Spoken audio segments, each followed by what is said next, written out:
अभिषेक यादव जी। राधे राधे।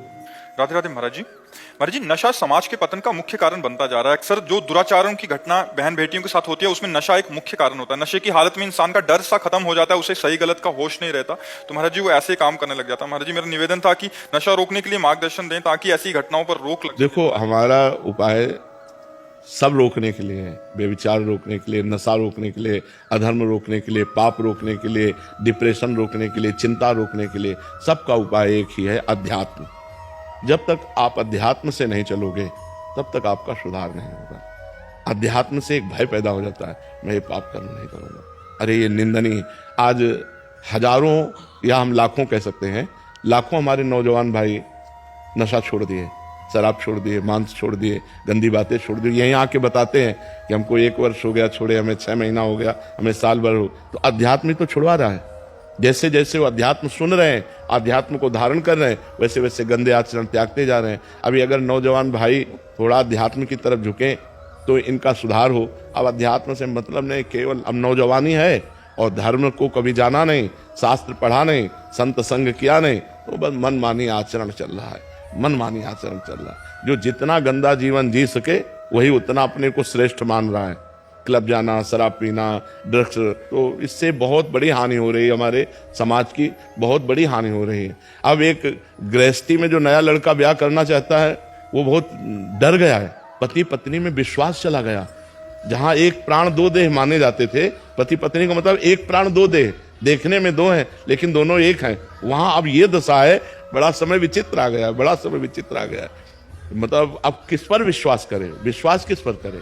कम से कम ये होता था कि सुहाग भर लिया तो अपने सुहाग की रक्षा करेगी, वही अपने सुहाग को। तो बड़ा विचित्र है, बड़ा विचित्र समय आ गया है। अध्यात्म के बिना आपके प्रश्न का समाधान नहीं है।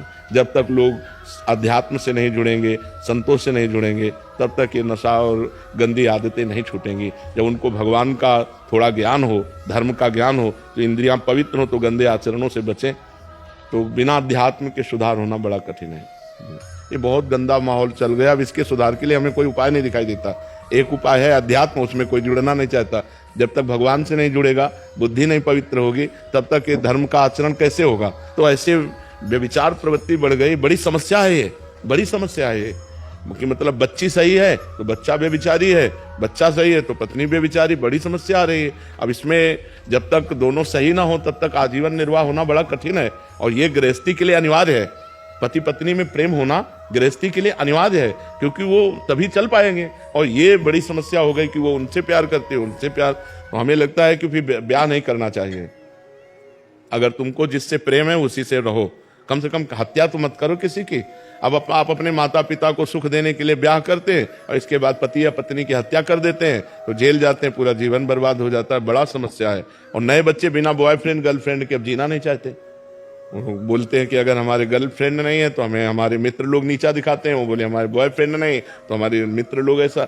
ये बड़ा गलत आचरण चल गया है हमारे देश में। ये बड़ी जो नई पीढ़ी के साथ व्यसन और व्यभिचार जुड़ गया। अब बताओ, ये पढ़ाई लिखाई का समय है, उन्नति का समय है, ये गंदी बातों का समय है। और गंदे नशा करते हैं, गंदी आदतें, गंदे व्यभिचार, और फिर दिमाग खराब करके गंदा आचरण ऐसा कर बैठते हैं, आजीवन जेल या तो मर गए। यही आचरण हो रहे हैं। भावेश पांडे जी। राधे राधे। राधे राधे महाराज जी। महाराज जी, आज का युवा आधुनिकता की दौड़ में अपनी सामाजिक और पारिवारिक जिम्मेदारियों से विमुख होता जा रहा है। वो ना तो समाज, ये हमारी चिंता का विषय, किसी का भी हो तो प्रश्न हो, ये हमारी भी चिंता का विषय। देखो, हम पहले नहीं बिना प्रश्न किए, ये हमारी चिंता का विषय है कि अब वो जंजीर खींच रहा है, वो चोरी कर रहा है। 2 लड़के आए, ऐसे गला दबाया और सब छीन छान के, क्योंकि उनको शराब चाहिए, उनको ड्रग्स चाहिए, उनको नशा चाहिए, उनको व्यभिचार चाहिए। तो अब इसके लिए अर्थ चाहिए। अर्थ के लिए चाहे हिंसा करनी पड़े, चाहे अपनी माँ की हिंसा करनी पड़े, चाहे अपने पिता की हिंसा करनी पड़े, चाहे अपने भाई की हिंसा करनी पड़े। कितने ऐसे केसेस, भाई भाई की हत्या कर रहा है, बेटा माँ की हत्या कर रहा है, पत्नी पति की हत्या, यहां तक उतर गए। तो थोड़ा भी प्रेम किसी में नहीं दिखाई दे रहा कि चलो भाई भाई का प्रेम है, पति पत्नी का प्रेम है कहीं, तो हम जिए किससे? कम से कम गृहस्थी में है तो एक परिवार है, उसमें आपस में प्रेम है। तो जो कुछ कमा के लाए, जब खाए प्रेम से बैठे, आनंद से बैठे, हमारे संबंध हो तो विश्वसनीय है। ये हमारी पत्नी है, ये हमारा पुत्र है, ये हमारा भाई है, ये हमारी माँ है। आप संबंध भी विश्वसनीय नहीं, तो ये जो समय चल रहा है ये ठीक नहीं है। ऐसे ठीक नहीं है। ऐसे आगे चल करके परिवार का परिवार सब नष्ट हो जाएंगे। इसके लिए चाहिए विश्वास, प्रेम, और वो होता है पवित्रता से। अब पवित्रता रह नहीं रही है, पवित्रता पे कोई विचार ही नहीं कर रहा। नए बच्चों को देखो भूत सवार है, बस कैसे रुपया मिले, कैसे नशा मिले, कैसे बेविचार मिले, बस इस पे सवार है, दिमाग इस पे सवार है। ये बिना अध्यात्म के नहीं सुधर सकता, बिना भगवान से जुड़े नहीं सुधर सकता। और भगवान से जुड़ना ये नए बच्चे चाहते नहीं है, उनको संसारिकता पसंद है, तो कैसे सुधारा जा सकता है आप बताओ?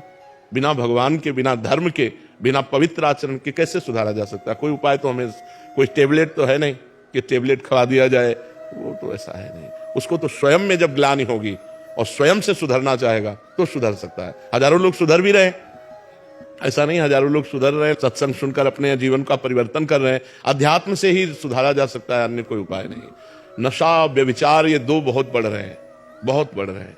छोटे छोटे बच्चे नशा कर रहे हैं, छोटे छोटे बच्चे 12 वर्ष का एक लड़का आया था जो हस्त मैथुन का शिकार और गर्लफ्रेंड, 12 वर्ष का बच्चा। ये बेटा तो हम पूछा कितनी आयु हो, बोले 12 वर्ष। 12 वर्ष, 12 वर्ष में तो मतलब अभी बिल्कुल नवीन बच्चा, ये बातें आनी ही नहीं चाहिए। मतलब 18, 20, 22 वर्ष में ऐसे उमंगे तरंगे आना, तब तो लगता है कि अवस्था हो गई, इसीलिए ब्याह कर दिया जाता था। और अब 12 वर्ष, 13 वर्ष का बच्चा पूरा प्रवीण है, गृहस्थाश्रम की हर बात जानता है, क्योंकि मोबाइल उसके पास है। अब जब व्यसन में उतरेगा, बेविचार में उतरेगा, तो उसका जीवन क्या रह जाएगा? तो नए नए बच्चों का जीवन सब मजाक होता चला जा रहा है, माया नष्ट करती चली जा रही है। अगर अध्यात्म से जुड़े, भगवान से जुड़े, तो परिवर्तन हो सकता है, दूसरा कोई उपाय नहीं।